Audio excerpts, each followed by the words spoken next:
Hallelujah, good morning. एक और पुनरुत्थान का दिन। अच्छा, तो आपको दिन वगैरह याद है कि नहीं?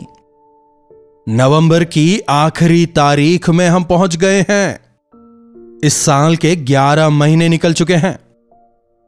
कल से आखिरी महीने दिसंबर में हम प्रवेश करने वाले हैं। दिसंबर आते ही हर तरफ क्रिसमस की धूम, खरीदारी, क्रिसमस सर्विस के लिए, न्यू ईयर सर्विस के लिए अभी से ही नए कपड़ों का सिलेक्शन शुरू हो जाएगा। रिश्तेदारों के यहां आना जाना शुरू हो जाएगा। हर रोज पार्टीज वगैरह हुआ करेंगे, कैरल्स वगैरह होंगे, यही सब कुछ। लेकिन इन सब के बीच आवश्यक क्या है जानते हैं? अपने मन को प्रभु यीशु मसीह के वचनों से भरना और आत्मा और सच्चाई से प्रभु की आराधना करना। तो आइए आज प्रभु के वचनों को सुने। महापवित्र पिता परमेश्वर, प्रभु इस साल के 11 महीने हमारे साथ में रहकर इस महीने के आखिरी दिन में आपने हमें पहुंचाया है। प्रभु, जब हम आपके सानिध्य में आते हैं, जिन जिम्मेदारियों को आपने हमें सौंपा था और जिन्हें हम नहीं कर पाए, प्रभु इन आखिरी दिनों में उन जिम्मेदारियों को पूरा करने के लिए अपनी सामर्थ हमें दें। यीशु के नाम से प्रार्थना मांगते हैं, आमीन। ईयर एंडिंग का मतलब हिसाब चुकाना होता है। प्रभु को भी हिसाब देना है। किस प्रकार से हमने जीवन बिताया, किस प्रकार से प्रभु को महिमित किया, प्रभु ने हमें किस प्रकार से चलाया, कितनी आशीषों को दिया, इन सबको हमें याद करना है। एक साल में प्रभु ने 52 रविवारों को हमें दिया है। तो इन 52 रविवारों को जो प्रभु ने हमें दिया है, इनमें बिना विफल हुए हर एक रविवार हम चर्च गए हैं। हिसाब लगाकर देखिएगा। जब हम प्रभु के दिन का सम्मान करते हैं, प्रभु हमारा सम्मान करेंगे। देश के उन्नत स्थानों में वे हमें बिठाएंगे। प्रभु कहते हैं आने वाले दिसंबर महीने में और 4 रविवार हमारे सामने हैं। इनका हम भली भांति उपयोग करें। 2025 के खत्म होने से पहले और 4 रविवार हमें मिलेंगे।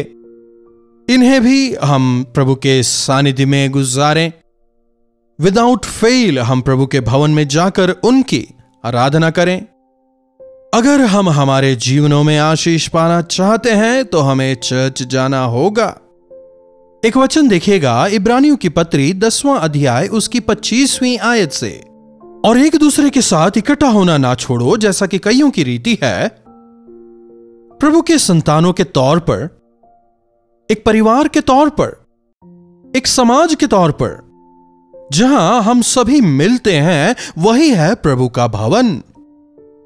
प्रभु कहते हैं जहां 2 या 3 मेरे नाम से इकट्ठा होंगे, वहां पर मैं रहूंगा। अब फिर चाहे वो बड़े बड़े भवन हो या फिर छप्परों की बनाई हुई झोपड़ी, किराए के लिए गए हॉल हो या फिर चबूतरे हो, बड़े छोटे के आधार पर प्रभु की उपस्थिति नहीं होती, लेकिन जहां उनके नाम से इकट्ठा होते हैं वहां प्रभु होते हैं। लॉकडाउन के बाद कई लोगों ने चर्च जाना बंद कर दिया था, लेकिन मेरे अनुरोध को सुनकर लोगों ने दोबारा चर्च जाना शुरू किया है। आपके लिए मैं प्रभु परमेश्वर की स्तुति करता हूं। लेकिन केवल चर्च जाकर वापस आ जाना ही काफी नहीं होता। दरअसल हमें चर्च क्यों जाना है? ऑफ कोर्स हम एक दूसरे के साथ इकट्ठा होते हैं। यस, तो इकट्ठा होने के साथ साथ और वहां पर क्या लिखा गया है? एक दूसरे को समझाते रहें। ज्यों ज्यों उस दिन को निकट आते देखो, त्यों त्यों यह और भी अधिक किया करो। 24वीं आयत, और प्रेम और भले काम में उकसाने के लिए एक दूसरे की चिंता किया करो। क्यों जाते हैं? एक दूसरे को समझाने के लिए। समझाने का मतलब चर्च में जाकर एक दूसरे पर चिल्लाना या अपमान करना नहीं, एक दूसरे की गलतियां निकालना नहीं। एक दूसरे को समझाओ मतलब कुलुसियों की पत्री में एक वचन है, तुम एक दूसरे को सिखाओ और चिताओ और परमेश्वर के लिए आत्मिक भजन गाओ। देखिएगा, कुलुसियों की पत्री 3 का 16 और मसीह के वचनों को अपने हृदय में बहुतायत से बसने दो और सिद्ध ज्ञान से एक दूसरे को चिताओ और एक दूसरे को सिखाओ और अपने अपने मन में अनुग्रह के साथ परमेश्वर के लिए भजन और स्तुति गान और आत्मिक गीत तुम गाओ। परमेश्वर के वचनों को अपने हृदय में रखना है और उन्हें गीतों का रूप देना है और उन्हें स्तुतिगान के रूप में गाना है और प्रभु के वचनों से एक दूसरे को सिखाना है, चिताना है और एक दूसरे को प्रभु में बढ़ाना है। देखिए, जब हम अकेले रहते हैं उस दौरान हमारे मन में विभिन्न प्रकार के विचार आते हैं। कभी लगता है कि हम ही सबसे अच्छे हैं, हमारे साथ में कोई परेशानी नहीं, हम सबसे बेहतर हैं। फिर दूसरे कुछ ऐसे भी हैं जिन्हें लगता है कि वे बिल्कुल अच्छे नहीं हैं, दुनिया की सारी परेशानियां उन्हीं के साथ में हैं, वे अपने आप को नीचा दिखाते हैं, अपने ऊपर दोष लगाते हैं। यह दोनों विचार जो हैं वो सही नहीं है, यह वचन के अनुसार नहीं है। प्रभु की मंशा यह है कि हम एक दूसरे के साथ में मिलें, एक दूसरे को चिताएं, एक दूसरे को सिखाएं, परिवार के तौर पर एक दूसरे से बात करें। लेकिन आज विडंबना देखिए, हम एक दूसरे से बात तक करने को तैयार नहीं हैं। अरे चर्च की बात छोड़िए, घर में पति पत्नी एक दूसरे से बात तक नहीं करते। अगर जरूरत पड़ी, कुछ काम पड़ा तो फोन में बात कर लेते हैं या आजकल तो व्हाट्सएप कर लेते हैं। देखिए, व्हाट्सएप वगैरह से संदेश जरूर उधर से इधर पहुंच गया, लेकिन हमारी जो भावना है, जो फीलिंग्स है, जो भाव है, वो इधर से उधर नहीं गया ना। जब बात करेंगे तभी तो मन मिलेंगे ना। भाषा या बातचीत या अपनी फीलिंग्स दूसरे को बता पाना, अपनी भावना को व्यक्त कर पाना एक बहुत बड़ा परमेश्वर का वरदान है। इसीलिए हमें बात करना चाहिए। पति पत्नी आपस में बात करें, मां बाप बच्चों से बात करें। कई परिवारों में ऐसा नहीं होता। बच्चे स्कूल या कॉलेज जाकर वापस आ गए, ठीक है, खाओ पियो सो जाओ, अपना काम करो बस। लेकिन आज स्कूल कैसा रहा, कॉलेज कैसा रहा, क्या बात करते हैं? अगर उनके साथ में आपका कम्युनिकेशन रहे तभी तो अपनी परेशानियों को आपको बताएंगे, चीजें दुरुस्त रहेंगी। विशेषकर अगर घर में टीनेजर्स वगैरह हैं तो मां बाप को और अधिक सावधान रहने की जरूरत है। उनसे लगातार बात करें, उनके हाव भाव को समझें, प्रेम दिखाना है, उन्हें समझाना है, चिताना है, साथ में जरूरत पड़े तो छड़ी भी उठाना है। देखिए, अगर परिवार सही होगा तभी तो कलीसिया सही होने पाएगी ना। अगर कलीसिया सही होगी तो देश सही होगा। क्या आप जानते हैं, आज परिवारों में मतभेद है, कलीसियाओं में मतभेद है, देश के अंदर हम जातिवाद को देखते हैं। ना परिवार में एकता, ना कलीसिया में एकता और ना ही देश में एकता।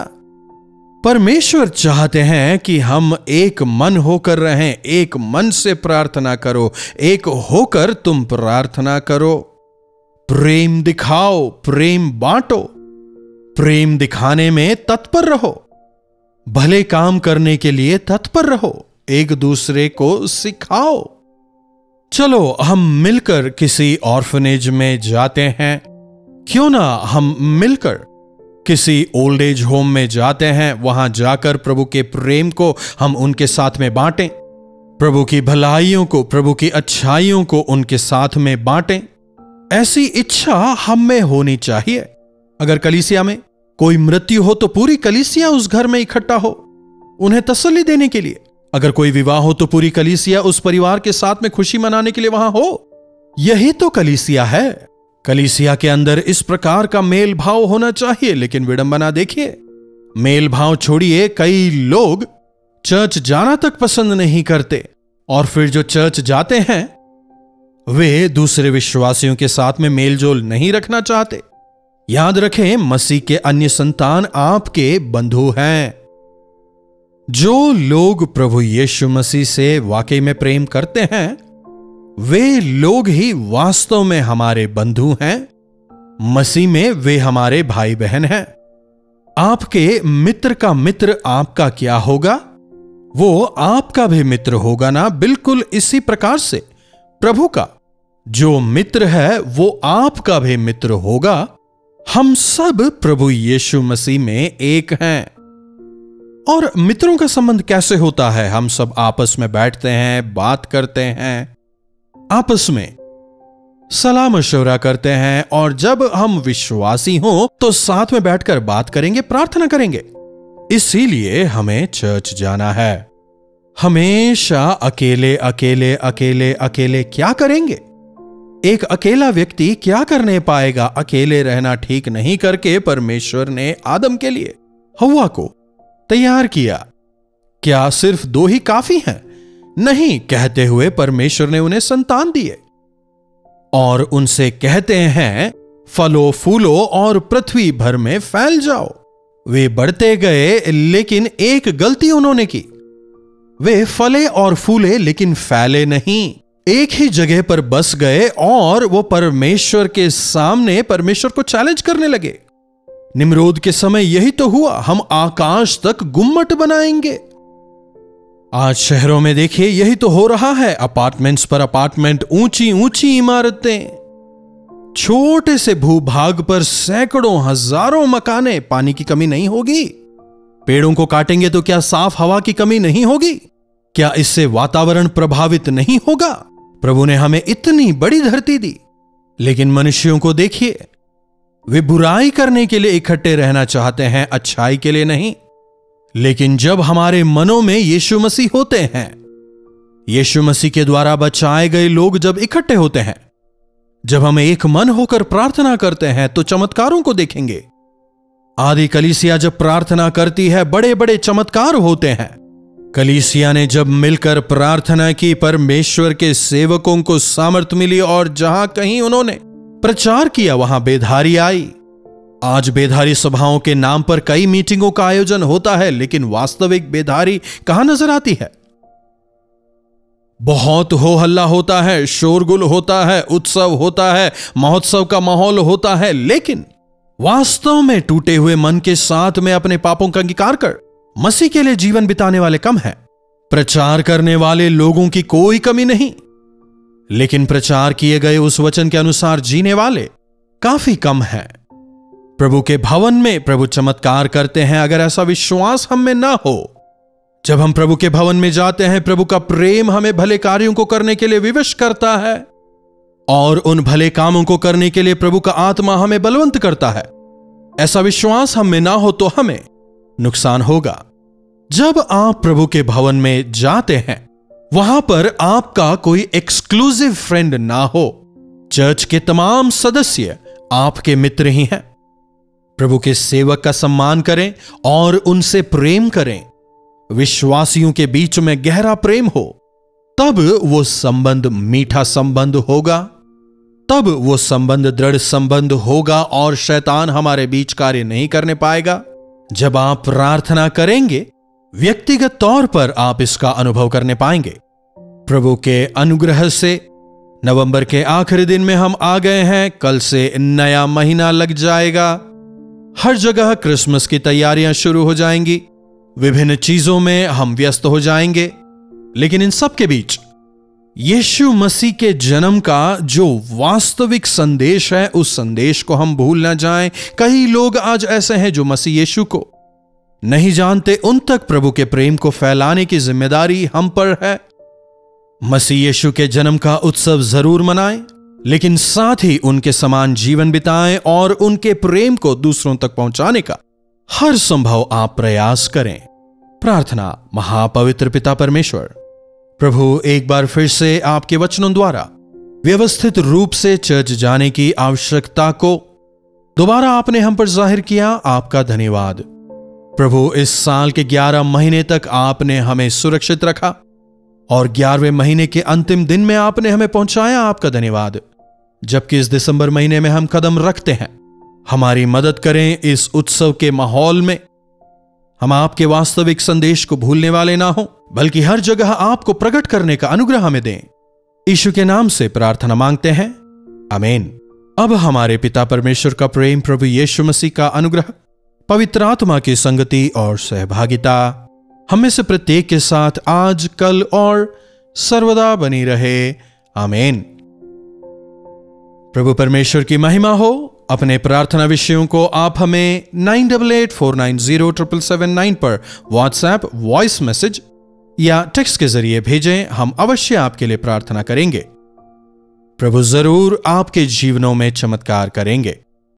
इस उत्सव के माहौल के बीच मसीह के वास्तविक संदेश को भूल न जाएं, बल्कि मसीह के प्रेम को फैलाने का हमेशा प्रयास करें। यदि इन कार्यक्रमों के जरिए आपने आशीष पाई है और अगर पवित्र आत्मा आपको प्रेरित करते हैं कि आप इस सेवकाई में हाथ बटाएं, तो आप हमें व्हाट्सएप करें। हमारी टीम आपसे संपर्क करके आपको जानकारी देगी। हम मिलकर इस सेवा में आगे बढ़ेंगे। आपकी छोटी सी मदद भी अनेकों तक प्रभु के इस वचन को पहुंचाने में मददगार होती है। इन्हीं वचनों के साथ आज मैं आपसे विदा लेना चाहूंगा। दोबारा मिलने तक प्रभु का अनुग्रह हम सबों पर बना रहे। मुंबई और उसके आसपास रहने वालों के लिए शुभ संदेश। एक बार फिर से दिसंबर 10 तारीख को एक विशेष पास्टर्स क्रिसमस में वचन सुनाने के लिए मैं मुंबई आ रहा हूं। आप सभी का स्वागत है। शाम को 6 बजे से लेकर रात की 10 बजे तक morning star English school Dharavi में यह कार्यक्रम होगा।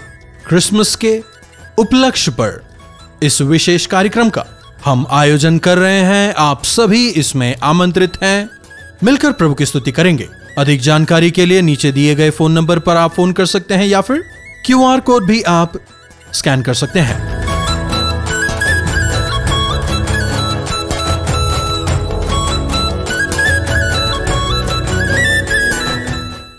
मुंबई और उसके आसपास रहने वालों के लिए शुभ संदेश। आपसे सीधे मिलने के लिए और आपके लिए प्रार्थना करने के लिए एक बार फिर से एक दिन के गेट टुगेदर का दिसंबर 11 तारीख को हम आयोजन कर रहे हैं। आप जरूर आइएगा।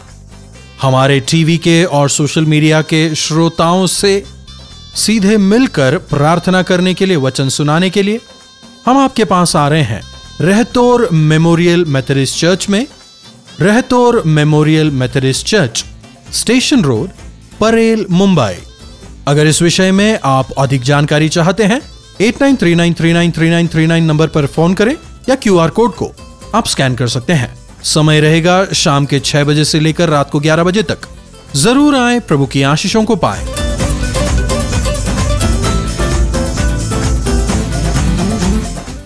कल्वरी दर्शन, ये है प्रेम के दर्शन, यीशु प्रेम के दर्शन। कल्वरी दर्शन, ये है प्रेम के दर्शन, यीशु प्रेम